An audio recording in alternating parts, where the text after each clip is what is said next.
Welcome back. My name is Justin from JustnTech.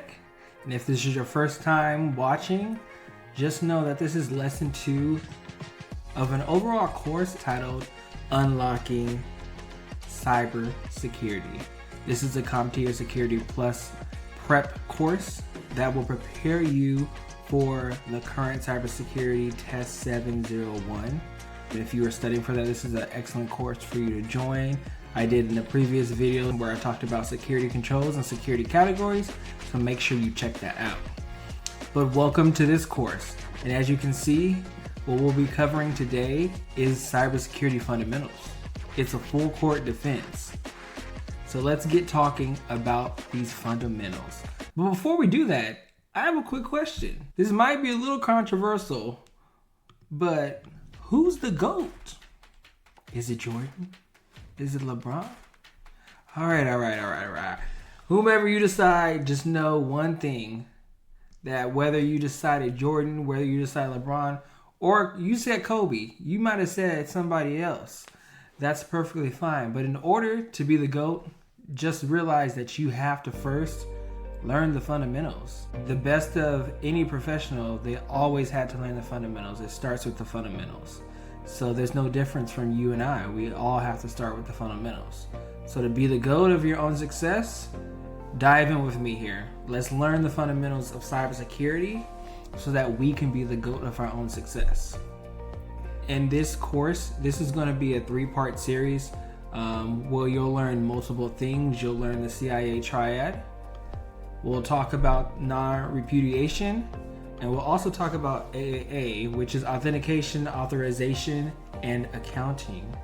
In this video, let's go ahead and focus on the CIA Triad. And as you may be asking, CIA, no, this is not talking about the Central Intelligence Agency, but it's an easy way to remember 3 elements within the cybersecurity fundamentals, which fall in line to being defined as a foundational security model that ensures that data is kept private, secure, and protected. So within the CIA Triad, it encompasses 3 elements. These 3 elements are confidentiality, integrity, and we also have availability.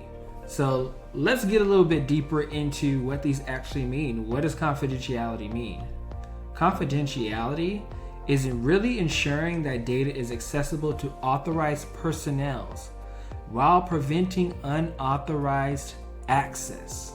So we want to make sure that the right people can authorize the data that they should be accessing, and that people who do not need to be privy to that data do not have the privilege of accessing that particular data or that document. So building on the concept, we'll go over some key examples that will focus on specific measures to enhance data security and protect against unauthorized access.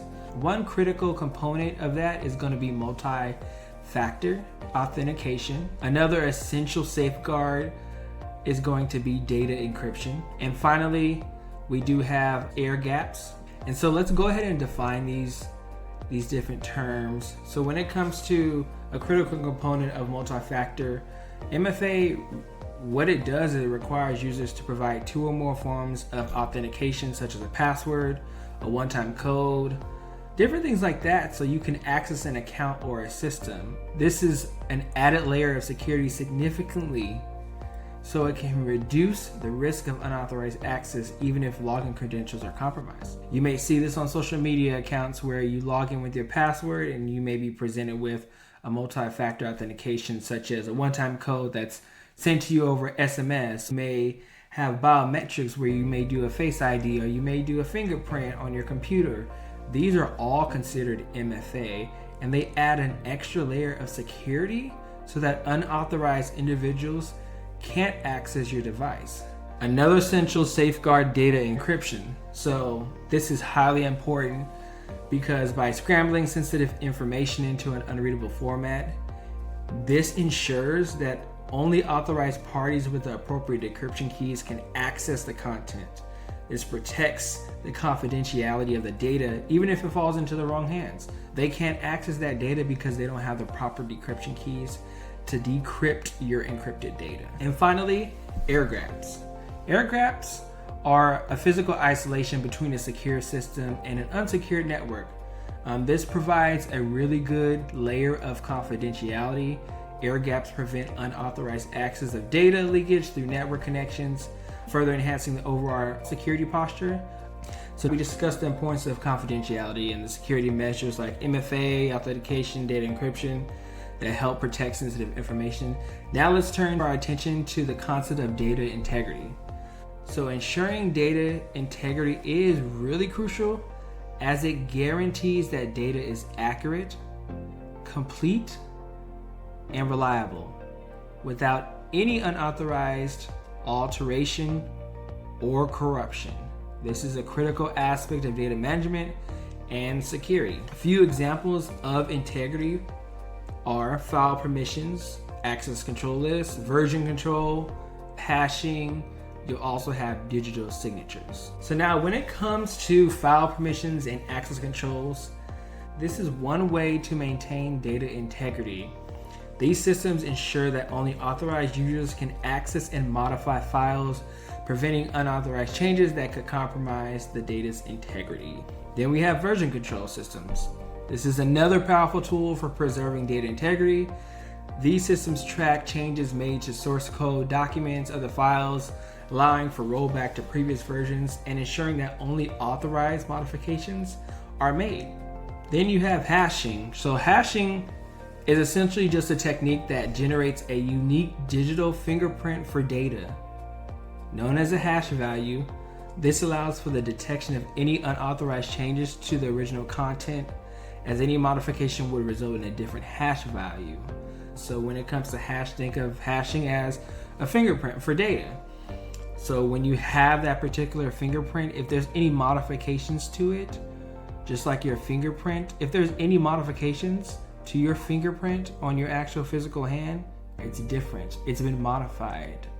So this is a key tool technique that is used in cybersecurity so that it allows for the detection of any unauthorized changes to the original content. And lastly, digital signatures is another powerful method that ensures the integrity of digital documents. These signatures are cryptographically verifying the identity of the signer and also detects any unauthorized changes to the content. So it provides an additional layer of assurance for that data's integrity. So let's go on to the next slide where we'll explore a little bit more about availability, which is a crucial aspect in our cybersecurity fundamentals. So availability is the guarantee that data or a resource is accessible when needed by an end user. It's about preventing data outages or disruptions that could prevent users from accessing the information or services they require. So when it comes to availability, let's talk about some examples here, like applying patches and updates, or implementing robust backup strategies, and developing comprehensive disaster recovery plans, and having that high availability. So when it comes to patches and updates, this is so crucial for keeping systems secure and up to date and functioning as intended, which in turn allows users to reliably access the resources they need. So by regularly applying these patches and updates, we can proactively address vulnerabilities that might happen and ensure that there is a continued operation of critical systems. When it comes to backups, this provides an essential safeguard against data loss, system failures. By maintaining redundant copies of our critical data, we can quickly restore resources in the event of an incident, thereby maintaining availability for our users. Then there's disaster recovery plans, which is essentially just an outline of different steps we would take to restore systems and data in the case of a catastrophic failure or disaster. These plans ensure the continued availability of resources by providing a well-documented, tested process for recovery and resumption of services. And lastly, we have high availability, which really is an architectural design that minimizes downtime and provides users with reliable, uninterrupted access to the resources they require. So implementing redundancy, failover mechanisms, load balancing, this will create systems that are resilient to failures and continue to serve our users even in the face of disruption. Quick summary, we did go over the CIA Triad, where we talked about 3 key elements of the CIA Triad, which is made up of confidentiality, integrity, availability. Went into different examples of these 3 elements. When it comes to confidentiality, MFA factor was one of those. When it came to integrity, we had file permissions and access controls. Also, when it came to availability, we also had patches and updates.